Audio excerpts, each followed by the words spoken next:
आइए स्टूडेंट्स, आज हम लोग देखते हैं कि इम्पॉर्टेंट टॉपिक।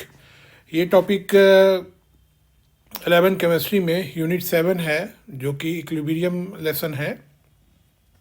आज हम लोग इसके वीडियो नंबर आपको 22 पर हम लोग आगे बढ़ते हैं। और आज का जो हमारा टॉपिक है ये है सॉल्युबिलिटी प्रोडक्ट कांस्टेंट। ये एक बहुत ही सिग्निफिकेंट टॉपिक है और मुझे उम्मीद है कि आप सभी इसको ध्यान से देखेंगे। देखिए, यहाँ पर हम लोग क्या कर रहे हैं कि सॉल्ट को जो है उसकी सॉल्युबिलिटी के आधार पर यहाँ पर 3 कैटेगरी में डिवाइड किया गया है।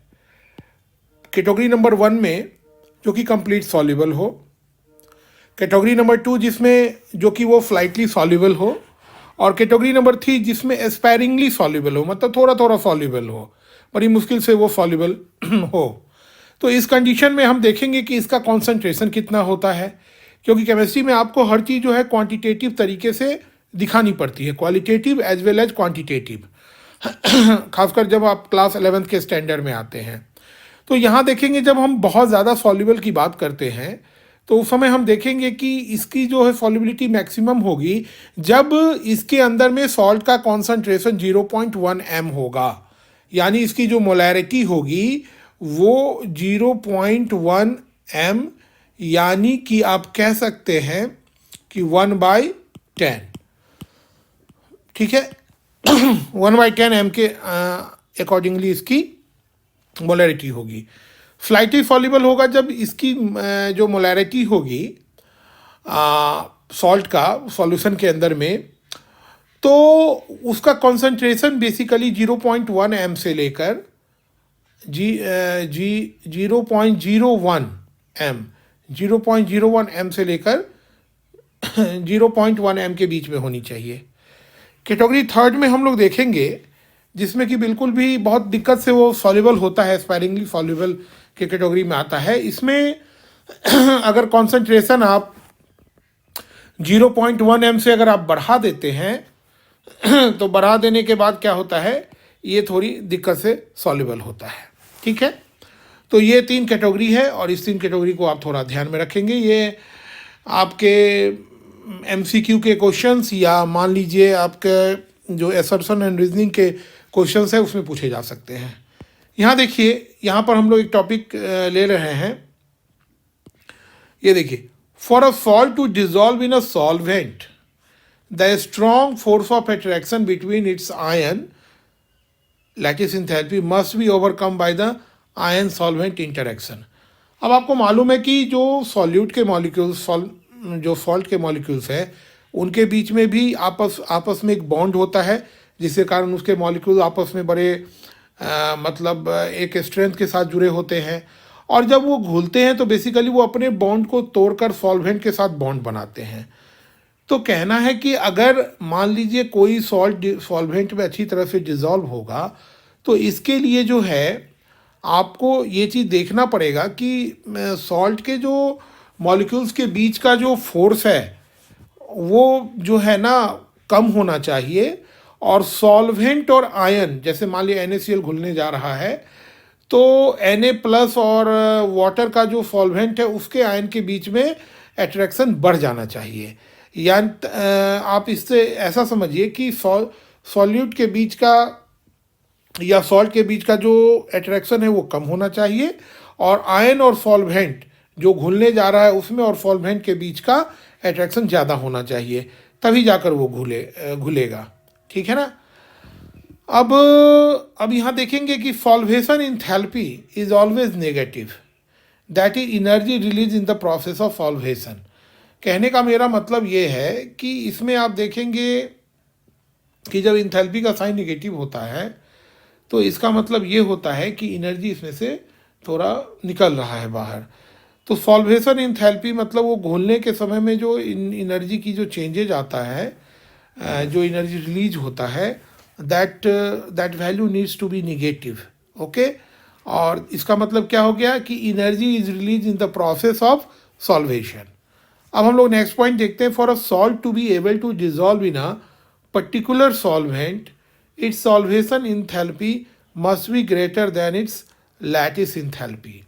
अब आप देखिए, अगर मान लीजिए कोई सॉल्ट डिजॉल्व होने वाला है सॉल्वेंट के अंदर में, तो केमिकल लेवल पे हम लोगों को ये देखना होगा कि इसमें जो सॉल्वेंट का जो सॉल्वेशन एनर्जी इंथैल्पी है, मतलब सॉल्वेंट को किसी चीज़ को घुला देने की जो क्षमता है, उसकी जो इंथैल्पी है, उसकी जो एनर्जी है, that must be greater than lattice enthalpy. अब लैटिस इंथैल्पी, जैसे जो सॉल्ट का सॉल्यूशन, सॉल्ट का जो कंपोनेंट घुलने जा रहा है, उनके बीच में भी एक प्रकार का बॉन्ड फॉर्मेशन होता है, उनके बीच में भी एक प्रकार की इंथैल्पी होती है. तो कह रहा है कि भाई उसकी इंथैल्पी से ज़्यादा सॉल्वेशन की इंथैल्पी होनी चाहिए, और वो इंथैल्पी ज़्यादा रहेगी तभी ये घुलेगा. ठीक है, घुलने के लिए ये क्राइटेरिया मस्ट है. आइए अब यहाँ हम लोग देखते हैं next topic, solubility product constant. अब क्या है, इसको जरा सा ध्यान देंगे हम लोग. Consider the equilibrium between sparingly soluble ionic salt and is saturated aqueous solution. एक सॉल्ट लिया हम लोगों ने जो बहुत दिक्कत से घुलता है ना, और एक मान लीजिए घुल गया, तो फिर उसका एक जो है सेटिस्फाइड सैचुरेटेड एक्वस सॉल्यूशन ले लेते हैं हम लोग. तो जैसे देखिए बेरियम सल्फेट में Ba2+ ये डिसोसिएट हो गया एक्वस सॉल्यूशन में, और SO4 माइनस आयन, ये एनायन ये कैटायन में हो गया. सैचुरेटेड सॉल्यूशन है, दोनों रिएक्शन बिल्कुल इक्विलिब्रियम कंडीशन में है. तो अब इसका इक्विलिब्रियम कांस्टेंट अगर हम लोग निकालते हैं K=2, तो प्रोडक्ट बाय रिएक्टेंट हो गया. तो K=2 Ba2+ SO4 2- by BaSO4, ये हम लोग तभी से देखते ही आ रहे हैं. अब यहाँ देखेंगे, for a pure solid substance, अगर सब्सटेंस जो है प्योर सॉलिड है, the concentration remain constant and we can write. अब यहाँ देखिए Sp क्या हो गया भाई, solubility product, equilibrium constant of the solubility product. तो अब यहाँ पर हम लोगों ने देखिए ये जो अब हम देख रहे हैं कि प्योर अगर सॉलिड सब्सटेंस ले रहे हैं तो कंसंट्रेशन जो है इसका ये कांस्टेंट ही होगा. तो सॉल्युबिलिटी प्रोडक्ट यानी कि Ksp जो है वो किसके बराबर हो जाएगा, आपके BaSO4, ये, और ये पर्टिकुलरली फिर डिसोसिएट होके Ba+2 SO4 माइनस से कन्वर्ट हो जा रहा है. अब देखिए Ksp क्या है, सॉल्युबिलिटी प्रोडक्ट कांस्टेंट, और सिंपली हम लोग बोल सकते हैं, सिंपली सॉल्युबिलिटी प्रोडक्ट बोल देते हैं. For a solid in equilibrium with its saturated solution at a given temperature, the product of the concentration of its ion is equal to its solubility product constant. इस equation के आधार पे आप क्या decision निकालें. For a solid in equilibrium with its saturated solution at a given temperature, okay, the product of the concentration of its ion is equal to its solubility product constant. आइए अब हम लोग यहाँ फिर इसी को आगे देखते हैं जरा कि द कंसंट्रेशन ऑफ आयन, इसको देखिए इस टॉपिक को, the concentration of ion will be equal to the molar solubility of the salt. The molar solubility is S then Ksp, that is the solubility product, Ba2+, concentration of Ba2+, and concentration of SO4 2-. तो इसका भी जो symbol होगा S और ये भी S, तो इन दोनों को SS से अगर हम लोग डिटरमाइन करते हैं तो ये डिनोट करते हैं, तो यहाँ पर ये S² हो जाएगा. ठीक है, अब आ जाइए हम लोग यहाँ देखते हैं कि हमारे पास जो है बेरियम सल्फेट 298 K, इस टेम्परेचर पर इनका जो equilibrium constant of the solubility product जो है वो 1 × 10⁻10 है. S= जो है दिया हुआ है 1.05 × 10⁵ है. Thus the molar solubility of barium sulfate will be equal to, तो किसके बराबर में हो जाएगा जी तो ये बराबर में हो जाएगा इसी के S के बराबर में हो जाएगा 1.05 × 10⁻5 मोल पर लीटर. ठीक है, क्योंकि यहाँ पर आप देख रहे हैं दोनों की वैल्यू SS लेकर यहाँ S² दे दिया और जब ये सॉल्युबिलिटी की वैल्यू दी हुई है 1.05 इंटू 10⁻⁵, उसी को यहाँ लिख दिया गया। अब आप देखिए दूसरा हमारा यहाँ पे टॉपिक है कि ए सॉल्ट में give on dissociation 2 or more than 2 anion and cation carrying the different charges। जब डिसोसिएट होता है तो जनरली क्या होता है, एक एनायन और एक कैटायन में कन्वर्ट हो जाता है। अगर ज़्यादा मात्रा में उसमें एलिमेंट्स हैं तो उसमें एक से ज़्यादा कैटायन और एनायन भी हो सकते हैं। ठीक है, अब हम लोग यहाँ देखते हैं सॉल्युबिलिटी प्रोडक्ट कांस्टेंट के बारे में। अब यहाँ देखिए जिरकोनियम फॉस्फेट एक कंपोनेंट है Zr3PO4 जिरकोनियम फॉस्फेट। अब देखिए dissociate into 3 zirconium cation of charge 4+ and 4 phosphate anion of charge -3। देखिए Zr3PO4 ये डिसोसिएट हुआ, 3 इसके जो हैं 3 मोल ऑफ जिरकोनियम 4+ कैटायन और 4 मोल ऑफ PO4 एनायन। अब यहाँ देखिए तो molar solubility of the zirconium phosphate is S। Molar solubility इसकी कितनी है, S है। तो अब देखिए Zr PO4 to the whole 4, तो यानी ये S हुआ यहाँ। अब देखिए यहाँ 3 मोल जिरकोनियम, 4 मोल ये आपके फॉस्फेट आयन में कन्वर्ट हुआ। तो इस तरह से इसकी जो सॉल्युबिलिटी होगी वो जिरकोनियम की 3S और फॉस्फेट की 4S होगी। अब SP जब इसका सॉल्युबिलिटी प्रोडक्ट निकालेंगे उस कंडीशन में जिरकोनियम 4+3, क्योंकि इसका मोलर इसमें कितने मोल्स हैं, 3 मोल्स, तो वो पावर के रूप में रेज हो जाएंगे। और एनायन के कितने हो गए, PO4 -3, इसके पावर कितने हैं, मोल कितने, 4, तो ये पावर के रूप में हो जाएंगे। तो अब मान लीजिए जिरकोनियम और PO4 दोनों को हम लोग अगर जिरकोनियम को S और PO को भी S से डिनोट करते हैं तो 3S एंड 4S हो जाएंगे ये, और to the power 3 to the power 4 आ जाएगा अकॉर्डिंगली, जैसा कि आपको स्क्रीन पे दिख रहा है। तो पावर आपको मालूम है, जब मल्टीप्लिकेशन से पावर ऐड हो जाता है तो 3 4 7 हो गया, और जब इन लोगों को पावर वाइज अगर मल्टीप्लाई करते हैं, जैसे 3 का तो 27 मल्टीप्लाइड बाय ये जो 4 का जो पावर करके अगर मल्टीप्लाई करेंगे तो हमारे पास 6912 आ जा रहा है। तो अगर हम S7 का निकालते हैं तो KSP 6912 S बराबर आपका ये वैल्यू आ जा रहा है। तो यहाँ पर हम लोगों ने जो है इसकी सॉल्युबिलिटी, मोलर सॉल्युबिलिटी जो है वो फाइंड आउट किया। ठीक है, तो इसमें इस चीज़ को देखिए आप 1-2 बार और, तब जाके मैटर ही क्लियर होगा। आइए अब इस पर कुछ सवाल जो है हम लोग इस पे देख रहे हैं। Calculate the solubility of A2X3 in pure water assuming that neither kind of an ion reacts with water. The solubility product of A2X3 the solubility product of A2X3 comma देखिए KSP solubility equilibrium constant 1 into 1.1 into 10 to the power -23।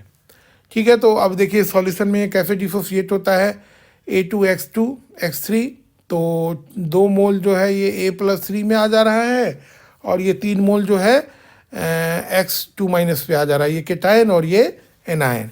अब इसका equilibrium solubility product निकाल रहे हैं तो ये equilibrium में आ जा रहा है आपका A3+² क्योंकि यहाँ पर 2 मोल है और यहाँ पे 3 मोल है तो क्यूब हो जाएगा। और इन इसकी जो है KSP की वैल्यू दी हुई है, कितनी दी हुई है, 1 × 10 to the power 1.1 × 10 to the power -23। तो यहाँ पर उसकी वैल्यूज़ को हम लोग लिख देंगे, इसके बराबर हो जाएगा 1.1 × 10 to the power -23। अब देखिए if S is the solubility of A2X3 then A3+ is equal to क्या हो जाएगा, 2 × 2S। हमने रिएक्शंस में भी देखा था क्योंकि यहाँ 2 मोल लिया जा रहा है। हाँ, और x2 बराबर जो है ये 3f हो जा रहा है, क्योंकि यहाँ x3 3 मोल लिया जा रहा है। ओके, तो अब हम लोग अगर इसका KSP निकालते हैं, equilibrium constant of solubility product, तो 2s स्क्वायर 3s स्क्वायर पिछले के हिसाब से है, जैसा अभी हम लोगों ने पिछले एग्जाम्पल पे देखा है। तो इसी तरह से अगर हम लोग इसका क्यूब कर देते हैं तो 3 और 2 तो जुड़ के 5 हो जाएगा, और इनके क्यूब और इनके स्क्वायर मल्टीप्लाई होके 108 हो जाएगा, है ना। और इसको हम लोग जो है, और ये किसके बराबर में है, 1.1 इंटू 10⁻⁻23। तो S5 का वैल्यू निकालने के लिए, S⁵ का वैल्यू निकालने के लिए इस तरफ से हम लोग क्रॉस मल्टीप्लिकेशन कर लेते हैं, 1.1 इंटू 10⁻⁻23 बाई 108। ओके, और इस तरह से हमारा रिजल्ट आ गया। तो S इक्वल टू कितना आ गया हमारे पास, 1 इंटू 10⁻⁻5 आ गया। क्लियर है। चलिए अब हम लोग नेक्स्ट प्रॉब्लम देखते हैं। सवाल देखिए, value of KSP of the 2 sparingly soluble salt NiOH2 and AgCnR 2 into 10⁻⁻15 and 6 into 10⁻⁻17 respectively. Which salt is more soluble and explain. तो देखिए भाई, दोनों की सॉल्युबिलिटी प्रोडक्ट SV निकालेंगे जिसका, और उसके अकॉर्डिंगली हम लोग अपना डिसीजन देंगे। तो देखिए पहला जो है, मान लीजिए हमारे पास AgCN है, तो Ag प्लस CN माइनस हो गया। तो इसका जो है इक्विलिब्रियम सॉल्युबिलिटी प्रोडक्ट निकालने के लिए Ag प्लस और CN माइनस कर देते हैं, तो इसकी वैल्यू आ जा रही है हमारे पास 6 into 10⁻⁻17। If the solubility of AgCN S1, then Ag plus is equal to CN minus, दोनों बराबर कॉन्सेंट्रेशन में है, इज इक्वल टू S1। अब मान लीजिए S1 स्क्वायर, तो इसकी वैल्यू जो है आपको यहाँ पर देखिए क्या जा रहा है, 6 इंटू 10⁻⁻17 ये दिया हुआ है यहाँ पे। और S की वैल्यू अगर हम निकाल रहे हैं, तो S की वैल्यू निकालने के लिए, चूँकि यहाँ पर S की वैल्यू निकालने के लिए हम लोग क्या कर रहे हैं, इसको हम लोग स्क्वायर हटाएंगे तो यहाँ रूट कर देते हैं। तो रूट कर देने से फिर हमारी वैल्यू यहाँ आ जा रही है। अब देखिए दोनों की कॉन्सेंट्रेशन एक ही है, तो दोनों को SS लेने से ये S स्क्वायर हो गया, और कुछ नहीं है ये। तो यहाँ पर जब हम इसके स्क्वायर्स को हटाएंगे तो 7.7 इंटू 10⁻⁻9 आता है। फिर उसी तरह से निकल हाइड्रोक्साइड वाला देखते हैं मैटर। तो निकल आयन और 2 जो है आपको हाइड्रोक्साइड आयन आ जाता है। तो सॉल्युबिलिटी प्रोडक्ट निकालने के लिए जो है निकल का कॉन्सेंट्रेशन और हाइड्रोक्साइड का कॉन्सेंट्रेशन, क्योंकि हाइड्रोक्साइड 2 मोल है तो यहाँ स्क्वायर आ जा रहा है। तो उस कारण से हम लोग इसके प्रोडक्ट्स, सॉल्युबिलिटी प्रोडक्ट कितने दिए हुए हैं, 2 इंटू 10⁻⁻15। तो ये 2 इंटू 10⁻⁻15 ऑलरेडी दिया हुआ है। तो इस सॉल्युबिलिटी ऑफ NiOH2 ये S2 के बराबर में हो गया। तो Ni2 प्लस ये भी S2 के बराबर हो गया, OH माइनस ये 2S2 के बराबर में हो गया।